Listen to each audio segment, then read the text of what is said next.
తప్పిపోయిన కుమారుడు తండ్రికి దూరమైనట్లుగా ఒకవేళ నీ జీవితంలో కొన్ని నెలలు బట్టి దేవునికి దూరం అయిపోయేవేమో, కొన్ని నెలలు బట్టి ప్రార్థనకు దూరం అయిపోయేవేమో, కొన్ని నెలలు బట్టి ఉపవాసానికి దూరం అయిపోయేవేమో, కొన్ని నెలలు బట్టి దేవునికి నీ ముఖం చూపించలేక నీ మనస్సాక్షి నీ మీద నేరారోపణ చేయటాన్ని బట్టి, రే బాబు ఈ బతుకుతో నువ్వు బతికితే నీ ప్రార్థన ఎట్లా దేవుడు వింటాడు? ఏమని దేవుని మందిరానికి వెళ్తావు?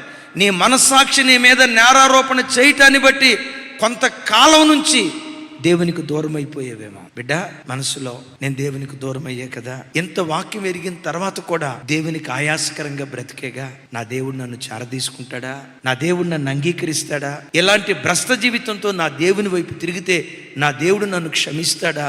నీవు ఆరాధించే నీ దేవుడు, నేను ప్రకటించే నా యేసు క్రీస్తు లోబడనొల్లని పిల్లల వైపు దినమెల్లా చేతులు చాపించాడు ఆయన. ఈ వాక్యం వింటున్న నీ బ్రతుకులో కొన్ని నెలల నుంచి దేవునికి దూరం అయిపోయేవేమో, పరిశుద్ధ జీవితానికి దూరం అయిపోయేవేమో, ప్రార్థనా జీవితానికి దూరం అయిపోయేవేమో, అపరాధ భావం దేవునికి దూరంగా తీసుకొని వెళ్ళిపోతుందేమో. ఈ వాక్యం వింటుండగా ఉన్న చోటే మోకరించి, నేను పాపిని ప్రభువా, నీకు ఆయాస్కరంగా బ్రతికేనయ్యా, నీకు పరలోకానికి వ్యతిరేకంగా నేను దుర్మార్గంగా ప్రవర్తించాను, నన్ను క్షమించు అని ఒక్క మాటను ప్రార్థన చేయగలిగితే నేను ప్రకటించే ఈ యేసు క్షమించటానికి సిద్ధమైన మనసు కలిగిన వాడు. ఇప్పుడు నష్టపోతే నా మాట లేదుగా, చెప్పంగా విననివాడు చెడిపోంగా చూడాలంట, నీకు అట్టాగే జరగాలి అని సంబరం చేసుకునేవాడు కాదు.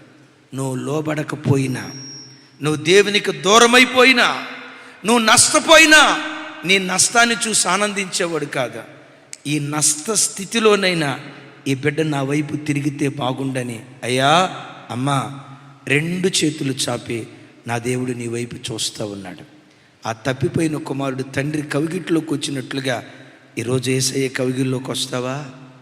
నీ కొరకు నేను బ్రతుకుతానయ్యా, ఇంకెన్నడూ నేను జారిపోనయ్యా, బ్రతుకు కాలమంతా నీ సాక్షిగా జీవిస్తానయ్యా అని తండ్రి దగ్గరికి నువ్వు రాగలిగితే, నీకు తెలుసా కొన్ని శ్రేష్టమైన ఈవులు నీకు మాత్రమే ఇవ్వాలని కొన్ని ఈవులు నీ కొరకు తండ్రి దాచిపెట్టించాడు.